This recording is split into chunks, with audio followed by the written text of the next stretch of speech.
Loi d'un objet permis posé sous un objet interdit. Un objet qui est permis et qui est posé sur un objet interdit à l'entrée de Shabbat, il acquiert le même statut que l'objet supérieur.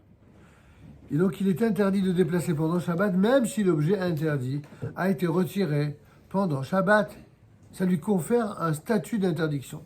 Pourquoi ? Parce qu'à l'entrée de Shabbat, il n'était pas connecté. J'emploie un terme très à la mode, avec le Shabbat.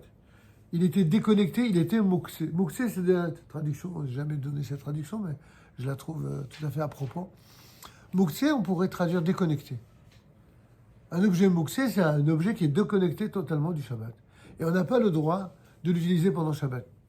Par exemple, il est interdit de déplacer le plateau sur lequel une pierre ou tout autre objet qui était prohibé a été déposé à l'entrée du Shabbat. Même si ces objets ont été retirés, même par un non-juif, et ce, au cours du Shabbat. Il faudra que la pierre ait été déposée intentionnellement avant l'entrée de Shabbat et non déposée par inadvertance.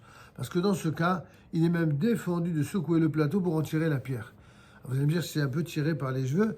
Je vais vous donner un autre exemple qui vous est plus familier. Vous mettez sur un plateau les bougeoirs de Shabbat. Vous allumez les bougeoirs, d'accord ? Alors, vous avez besoin de ce plateau. Est-ce que vous avez le droit de retirer les bougeoirs ? Pourquoi ? Parce que le plateau qui, a priori, est un objet qui sert indifféremment pour des choses tout à fait permises. Sauf qu'ici, il prend le statut des bougies qui ont été allumées à l'entrée de Shabbat.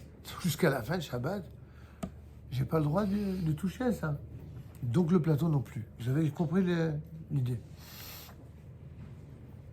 Alors on va, puisqu'on est dans ce sujet-là, on va parler d'un objet qui a été posé par inadvertance. On verra que c'est une différence. Tout ce qui est lié au Melachot de Shabbat, c'est lié aussi aux intentions. Qu'en est-il d'un objet qui a été posé par inadvertance ? Toutefois, si l'objet interdit a été déposé sur un objet permis par inadvertance, ou si on a omis de le retirer à l'entrée du Shabbat, l'objet inférieur n'acquiert pas le même statut que l'objet supérieur. Et il sera donc permis de le secouer pour en retirer l'objet prohibé. Par exemple, je vous donne des exemples concrets, mais sinon tout ça, ça ne vous parle pas. Vous avez, à la veille de Shabbat, qu'est-ce que vous avez fait ? Ben, comme tout bon juif, veille de Shabbat, on vérifie ses poches pour être sûr qu'on ne va pas transporter quelque chose pendant Shabbat. Et que ce soit un mouchoir, pour ne pas transporter de l'intérieur vers l'extérieur, ou des pièces de monnaie, où là c'est carrément mouxé, les pièces elles-mêmes. Seulement, qu'est-ce qui s'est passé ? Il s'est passé qu'en enlevant tout ça, en l'honneur du Shabbat, vous avez oublié de l'enlever du lit.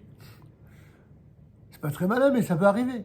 Vous pensez à autre chose, vous avez mince, vous rentrez à la maison, et vous voyez, oh là là ! Vous n'allez pas vous empêcher de dormir à cause de ça quand même. Qu'est-ce qu'on fait ? Ça a été mis par inadvertance, ça n'a pas été intentionnel. Alors dans ce cas-là, qu'est-ce que vous faites ? Prenez votre couverture, youp là ! Vous avez le droit de vous débarrasser des pièces en secouant la couverture. S'il y a des enfants à la maison. Ça veut dire quoi ? Pour le danger des pièces ? Ouais, bah oui. C'est une bonne question.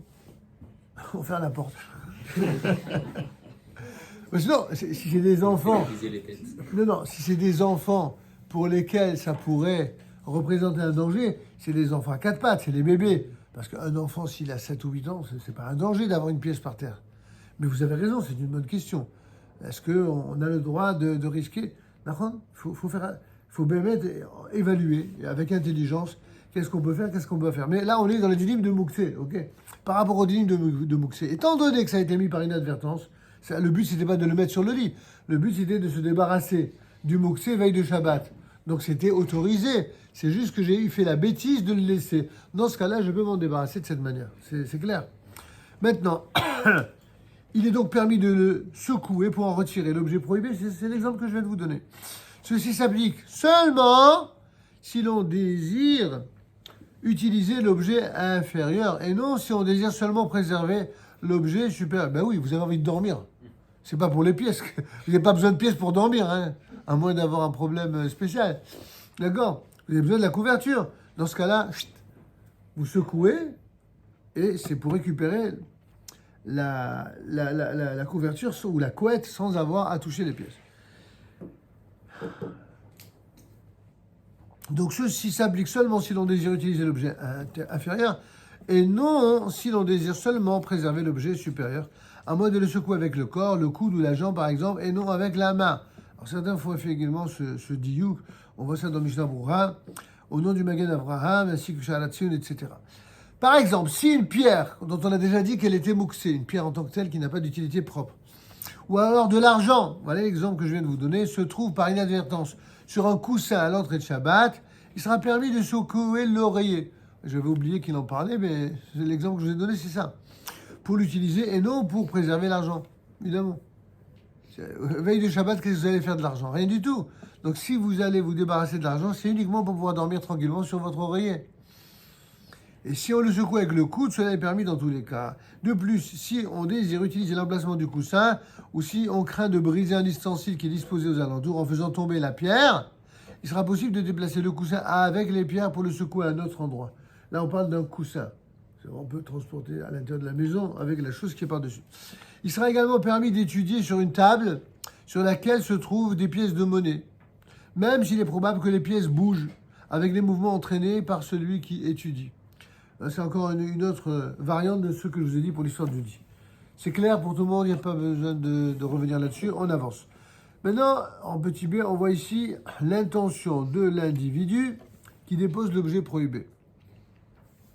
Si une personne dépose sur une table ou autre objet, un objet prohibé au cours de la semaine sans avoir l'intention explicite qu'il y reste à l'entrée de Shabbat, il a bel et bien pensé ce qu'il a fait au moment où il l'a fait, mais c'était pas par rapport au Shabbat. Il a fait ça depuis lundi, mardi, mercredi, jeudi, mais il n'a pas pensé au Shabbat. Il a omis, alors qu'il aurait eu l'intention a priori de le faire, il a omis de le retirer avant l'entrée de Shabbat. L'objet est considéré comme posé par inadvertance. Pourquoi par inadvertance? Parce que son intention n'était évidemment pas de le mettre ici par rapport au dinim de Shabbat. Pas du tout. Il l'a mis parce que ça nous arrive tous, hein, même si on est des gens très scrupuleux, intelligents, raisonnés, d'être pressés. Et quand on est pressé, on a beau réfléchir, on ne réfléchit pas à tout à 100%. C'est une erreur. A priori, il faut faire attention. Mais ça peut arriver. Ça s'appelle donc par inadvertance. De plus, il y a des différences entre séfarade et ashkénaze. Pour un séfarade, même s'il l'a déposé vendredi, et pas seulement au cours de la semaine, tant qu'il n'avait pas l'intention explicite qui s'y trouve à l'entrée de Shabbat, l'objet est considéré comme posé par inadvertance. Pourquoi un séfarade? Il raisonne autrement qu'un ashkénaze? Non, c'est pas exactement ça. Aujourd'hui, les séfarades qui raisonnent comme des séfarades ou des ashkénazes comme des ashkénazes et vice-versa, c'est des choses qu'on voit partout. C'est pas... Quand on dit séfarade ashkénaze dans un livre de halakha, c'est par rapport aux poskim séfaradim et par rapport aux poskim ashkénazim, les décisionnaires qui ont une manière parfois de trancher la halakha de façon un peu différente. Il est donc permis de déplacer l'élément sur lequel l'objet prohibé se trouve en le secouant à la manière dont je vous l'ai expliqué tout à l'heure. C'est clair? Toutefois, s'il s'agit d'un élément sur lequel il est courant de déposer un objet prohibé, si j'ose dire, à vocation de transgression shabbatique, alors il est toujours considéré comme posé intentionnellement. Par exemple, un téléphone que vous mettez sur la base sur laquelle vous le mettez pour la recharge. Vous savez, il y a des téléphones, notamment les fixes sans fil. Vous connaissez le principe des fixes sans fil. En général, leur recharge, c'est toujours sur une base. D'ailleurs, ça existe aussi pour les portables habituels, même si la plupart, c'est des fils qui sont liés à la prise électrique. Mais les sans-fils, qui sont des fixes, qu'on appelle des fixes sans fil, ceux-là, en général, tant qu'ils sont sur leur base, ils sont en recharge permanente. Si vous les enlevez, donc, quand le téléphone il est sur sa recharge, il est complètement boxé, celui-là. Vous ne pouvez pas dire que c'est pas la même chose que s'il est en dehors. Alors on verra. Si un élément sur lequel il est courant de déposer un objet prohibé, comme par exemple le téléphone sur sa base, alors il est toujours considéré comme posé intentionnellement. Vous ne pouvez pas dire ah non, j'ai pas fait exprès. Mais qu'est-ce que tu racontes? Tu ne fais pas exprès. Tu l'as mis à la charge parce que tu avais l'intention de charger. Donc tu ne peux pas dire qu'il n'est pas lié au Shabbat. C'est bien vadaï. Par exemple, si de l'argent a été posé par inadvertance au cours de la semaine dans un portefeuille qui est réservé à cet usage, On n'est plus en train de parler du cas dont je vous ai parlé tout à l'heure, l'argent qui a été oublié sur un coussin ou sur un drap ou sur une couverture. On vous parle de l'argent qui est dans un portefeuille. Tu te fiches de quoi là? De l'argent dans un portefeuille, mais c'est sa destination normale. Tu peux pas dire que c'est par inadvertance. Il est vraiment dans sa destination habituelle. Alors dans ce cas-là, il est interdit de le déplacer pendant Shabbat, même pour en retirer les objets permis. J'ai dans ce portefeuille, j'ai des photos par exemple, ou un ticket ou je sais quoi. Est-ce que j'ai le droit de retirer les photos du portefeuille alors qu'il y a sur le portefeuille de l'argent? Réponse non, ma putain. Là, on est complètement, on nage dans le moksé, là. Tu peux pas t'amuser à trouver des hétérimes. Pour un de nos frères ashkénazes, qui raisonne selon le Rambam, c'est seulement lorsque l'on dépose soigneusement l'objet prohibé sur l'élément permis qu'il est considéré comme posé intentionnellement. Néanmoins, s'il est déposé sans intention mais rapidement, comme les objets déposés en vrac les uns sur les autres dans un tiroir, ou alors ils seront dans ce cas-là considérés comme déposés sans intention particulière. Il sera donc permis dans leur cas de déplacer un objet permis déposé sous un élément prohibé. Bon, on va un peu vite, mais parce qu'en fin de compte, c'est pas tellement difficile que ça à comprendre. Je vous invite pour la énième fois à acquérir cet ouvrage, Les fondements du Shabbat et du Rav Loria, parce que même si ces derniers temps, on l'utilise souvent pour exposer son contenu à des fins pratiques, on ne va pas les faire tout. C'est juste quelques chapitres choisis. Donc je vous recommande vraiment de le faire à fond.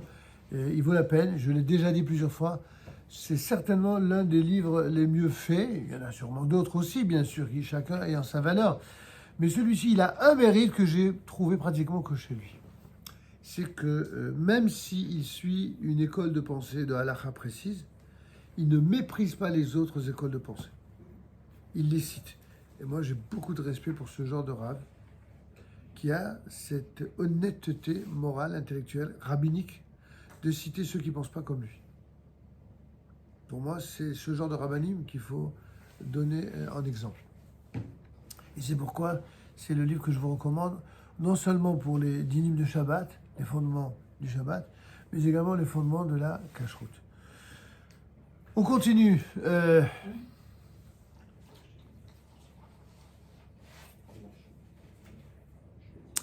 Alors, on va passer à présent. Bon, ça, le reste, ça va. C'est des choses qui.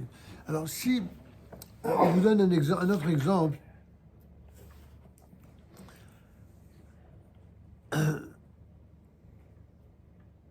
En cas d'utilité, il est permis de déplacer une nappe de table sur laquelle étaient déposées, par exemple, les bougies à l'entrée de Shabbat. Alors que pourtant, on a dit tout à l'heure qu'a priori, on n'utilise pas, on ne touche pas à tout ça, n'est-ce pas? Oui, mais supposez, par exemple, qu'une personne non-juive travaille toute la semaine. Si une personne non-juive travaille toute la semaine, pour une personne juive, elle a le droit, à condition de ne pas lui en donner l'ordre, elle a le droit, elle, de retirer le bougeoir, de nettoyer, de faire ce qu'elle veut. On n'est pas obligé de lui dire non, ne touchez pas. Non, vous n'avez pas le droit de toucher, mais elle a le droit. Ah, mais elle était sur une nappe. Est-ce que j'ai le droit de toucher à cette nappe? On a dit tout à l'heure qu'a priori on ne touche pas. Oui, mais si c'est une personne non juive qui l'a fait, et qui l'a fait d'elle-même, on a le droit. De plus, il est permis de se montrer plus indulgent à notre époque du fait qu'il est d'usage de déposer du pain sur cette même nappe. Ce n'est pas une nappe qui est spécifique uniquement pour les bougies. On vous parlera d'une nappe où il y avait du pain pour Shabbat. Et si un élément prohibé et un élément permis, les deux, sont déposés ensemble sur un même objet, en l'occurrence sur la nappe, eh bien c'est l'élément le plus important qui va fixer le statut de l'ensemble. Et en fin de compte, demandez à quelqu'un qui aime bien manger, qu'est-ce qui est plus important? Le pain qui est resté sur la nappe ou alors le pain, il pourra en manger tout Shabbat? Oui, ça a duré quelque temps, elle va s'éteindre. Donc ça, c'est juste pour le sourire que je vous dis ça, mais les deux sont importants, évidemment. En termes d'importance, ça veut dire de consécration de temps ou de consommation. Ainsi, il est permis de déplacer une nappe grâce au pain qui s'y trouve. De même, si un individu dépose un objet interdit sur une table qui appartient à une autre personne, elle n'acquiert pas le statut de l'objet prohibé. Il est donc permis de déplacer la table après avoir secoué l'élément supérieur. En effet, un individu ne peut interdire un objet qui appartient à une tierce personne. En fin de compte, je ne peux statuer sur un objet que si c'est mon objet, s'il m'appartient à moi. S'il appartient à une personne qui me l'a prêté, je ne peux plus statuer. En revanche, s'il a agi ainsi pour rendre service à son prochain, c'est différent. Et que celui-ci en profite, alors l'élément inférieur acquérera le même statut que l'objet prohibé. Bon, tout ça, c'est un petit peu plus technique, un peu plus compliqué. Déjà, retenez les principes fondamentaux que on vous a livrés ici. Et si vous voulez vraiment bien retenir, revenez sur la vidéo ou sur le texte, sur l'ouvrage. Voilà. Bon, on va terminer sur un objet permis et un objet interdit qui sont posés tous les deux sur un objet permis. Je répète, lorsqu'un objet permis et un objet interdit sont tous les deux posés sur un objet permis. Si un objet permis et un objet interdit sont posés ensemble sur un élément permis, c'est l'objet de plus grande valeur qui va fixer le statut de l'ensemble. On a un peu déjà développé cette idée. En l'occurrence, si l'objet permis a une valeur supérieure à l'objet interdit, il est permis de déplacer l'élément inférieur. Nos sages préconisent toutefois de secouer le tout pour en retirer l'objet prohibé. Ainsi, il n'est pas à craindre que les objets permis s'abîment. Mais si on désire seulement utiliser l'endroit où l'élément inférieur se trouve, il sera permis de déplacer l'ensemble. Tout simplement parce qu'en jetant l'objet prohibé à terre, il ne sera plus possible d'utiliser l'endroit où se trouvait l'ensemble. C'est ça la raison. En revanche, si la valeur de l'objet prohibé est supérieure, l'objet interdit, si sa valeur elle est supérieure ou égale à celle de l'objet permis, il sera défendu de déplacer l'élément inférieur car il acquiert le statut de l'objet prohibé. Toutes ces lois, évidemment, ne s'appliquent que si l'objet interdit était déposé à l'entrée de Shabbat. Parce que si ça a été fait pendant Shabbat, c'est toujours interdit. Il n'y a plus d'ouverture possible. Mais s'il a été déposé pendant Shabbat, sauf par un non-juif ou par un jeune enfant par exemple, alors l'élément inférieur n'acquiert pas le statut de l'objet prohibé. Si ça a été, encore une fois, placé par une personne non-juive ou par un enfant qui n'est pas bar mitzvah. Et c'est pour cela qu'il est permis de déposer un objet permis de valeur supérieure à l'objet prohibé pour déplacer l'ensemble, s'il est possible de secouer l'objet interdit. On en revient à l'histoire des pièces dont on a parlé tout à l'heure. La valeur d'un objet est estimée en fonction de l'importance que lui accorde son propriétaire. Ça aussi, c'est intéressant cette précision, parce que c'est quoi la valeur d'un objet, franchement? Est-ce que c'est la valeur vénale? Ça voudrait dire qu'il y a des fois où on ne sait même pas. Est-ce que ça coûte plus cher, moins cher? Ici, c'est pas que la valeur vénale, c'est la valeur à vos yeux. Il y a des fois quelque chose dont la valeur vénale n'est pas si grande et à laquelle vous êtes tellement attaché, c'est ça qui va lui conférer sa valeur. Vous avez bien compris? À titre d'exemple, si un crayon à papier, considéré comme un objet réservé à un travail interdit, on est d'accord, c'est mouxé, et un verre qui est considéré comme un ustensile qui est permis, jusqu'à preuve du contraire, un verre c'est fait pour boire. On ne vous a jamais dit que le Shabbat, on n'a pas le droit d'utiliser un verre. Quelqu'un qui dirait ça, ce serait vraiment du n'importe quoi. Imaginez si vous arrêtez les CO2 et vous fermez les synagogues, c'est fini. Donc, plus sérieusement. Donc, si un crayon à papier et un verre sont déposés depuis l'entrée de Shabbat sur un même plateau, eh bien, il sera permis de déplacer le plateau grâce à la présence du verre. Et s'il est impossible, évidemment, de le secouer pour retirer le crayon. Imaginez si vous secouez le plateau et que le verre il se casse. Tout faux, là. Vous n'avez rien gagné. Mais par contre, si le crayon se trouvait seul sur le plateau à l'entrée du Shabbat, dans ce cas-là, il sera interdit de déplacer le plateau pour l'utiliser pendant Shabbat. Parce qu'il n'y a que le crayon, parce qu'il n'y a que la chose interdite et il n'y a pas un objet permis à côté. Vous avez bien compris. Toutefois, si le crayon a été déposé sur le plateau par un jeune enfant au cours du Shabbat, bien qu'il soit a priori défendu de déplacer l'ensemble du plateau, il sera toutefois permis de déposer un verre pendant Shabbat pour pouvoir déplacer le plateau avec le crayon. Ça c'est incroyable. Ça, c'est ce qu'on appelle le raisonnement talmudique. Des fois, le raisonnement talmudique est utilisé pas du tout pour contourner la halakha, mais pour se casser la tête, pour rendre permis quelque chose qui crée une situation compliquée. Et du coup, ça me permet d'ouvrir une parenthèse sans doute nécessaire. Il y a des gens qui croient vraiment que les rabbins sont là que pour interdire. Vous avez la preuve tous les jours, enfin toutes les semaines au moins, pour certains, que c'est complètement faux. Des fois, les rabbins se cassent le crâne à trouver le moyen licite de contourner une difficulté pour vous rendre la vie plus cool, quoi. Donc c'est tout le contraire des préjugés que l'on a. L'idée, c'est on se casse la tête, oui, mais pour le faire de manière licite.